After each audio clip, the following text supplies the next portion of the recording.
My interest goes back actually even prior to the district. We attended a trustee conference and we had a good speaker talking about patient safety and basically said the real solution is two things, the electronic health record and the computerized in-order entry system.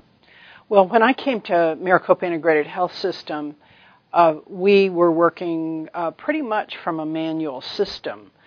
I know, everybody knows that in today's world, you can't run any business with a manual system, and the board members knew it. So in conversations with our original board, we talked about the fact that we have to have an enterprise-wide information technology system.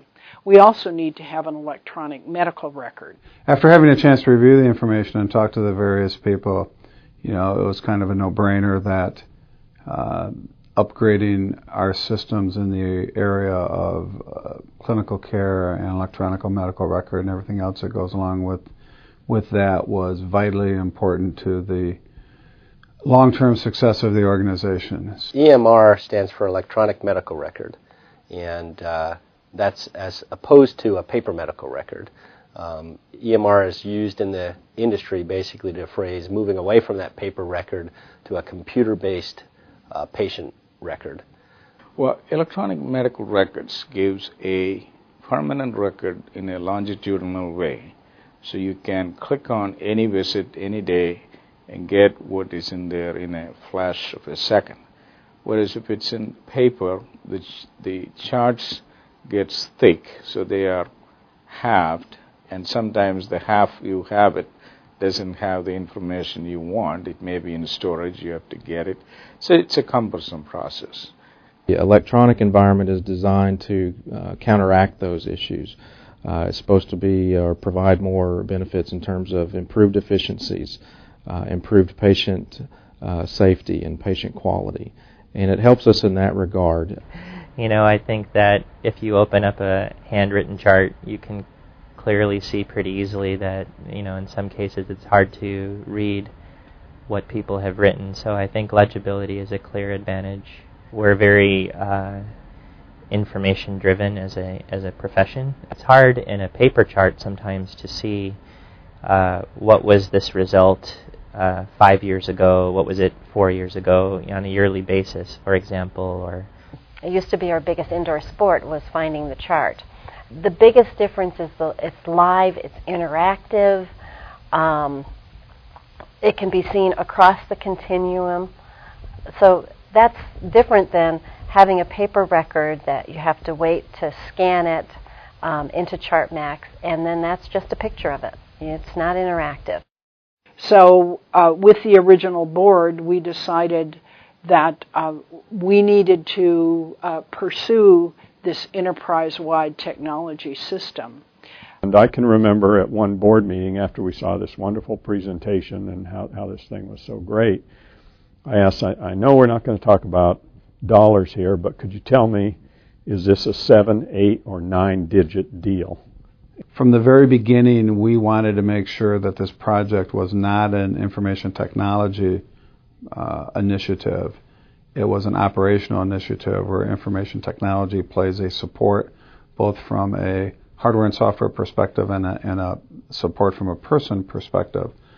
I had to come up with a strategic plan that I got approved by the board that framed how we would move forward with a selection of a vendor. And then I oversaw the contractor that came in that helped us identify requirements for the product selection, and ultimately participated on the selection committee that made the decision to go with Epic. They're one of the leading vendors for EMR technology, and they provide the software that we put the patient data into. And we decided that on a project of this scope, we wanted to really give it a name that had a little more character to it than applications architecture. So we sponsored a contest. There were a number of submissions for that, but ultimately the project that won out was the name ARK, A New Beginning.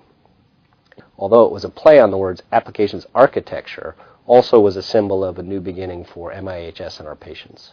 Once we kicked the project off, my role really shifted more to a support role, hiring, first of all, and appointing a project director, and then supporting that project director, supporting the operational leaders throughout the process of implementation. The ARK project is that culmination of here's what we need to be doing to improve our clinical practice, here's what we need to do to improve our revenue practice, and here's what we need to do to improve our financial practice. My role is really to manage the project to the budget, define the resources, collect the requirements from the different departments, and then try to meet those requirements for the delivery of the end product. This is the first project that we actually took a look at total cost of ownership. And the first total cost of ownership analysis for ARK equated to about $120 million for the first pass. And then once the board saw that in the capital, the CFO saw that, they said, you know what, that's a little too high. So underneath our kickoff, we had cut it down to about $83 million. Our go live was October of 2009, and I think that overall, from an ARK perspective, we had a very lean first year as far as staffing goes.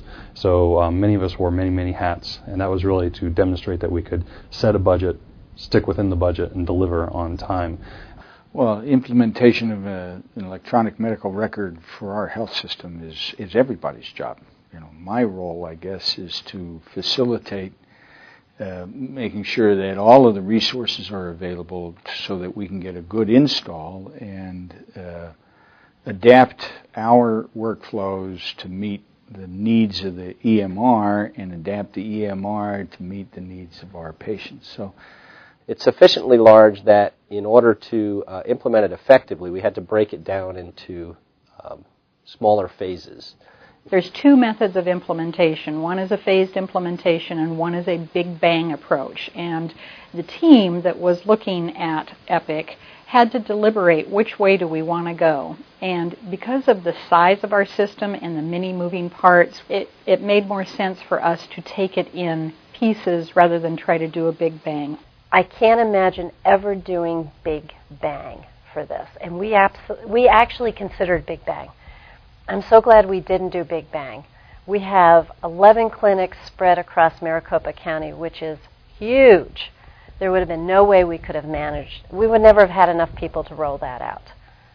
So our first phase really focused on the current priorities of the board, and that was improving our ambulatory care and then addressing some of our high-volume areas like perioperative and the emergency departments. By inserting into those locations first, it did make us a little bit more challenging because we had to integrate with our existing Star McKesson system, but it allowed us to put a product out that actually improved their workflow significantly.